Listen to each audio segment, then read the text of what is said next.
আজকে আমার নিবেদন কবি জয় গোস্বামীর লেখা একটি মজার কবিতা দেশ ভ্রমণ। আমার পরিবেশনা যদি আপনাদের ভালো লেগে থাকে তাহলে ভিডিওটিতে একটি লাইক, কমেন্ট ও ভিডিওটি শেয়ার করবেন আর আমার চ্যানেলটিকে অবশ্যই সাবস্ক্রাইব করবেন।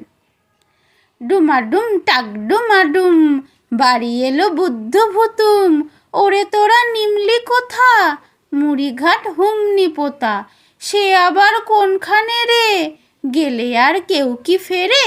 এই তো আমরা গেলাম, কত ভালো মন্দ খেলাম।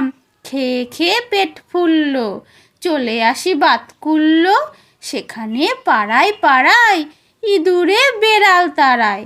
তাই দেখে ভয়েই মরি, তাড়াতাড়ি বিমান ধরি। বেলা যেই 3টে হলো, বিমানের তেল ফুরোলো।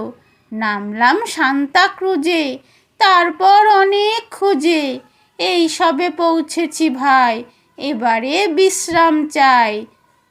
ডুমাডুম টাক ডুমাডুম, শুতে যাও বুদ্ধ ভুতুম।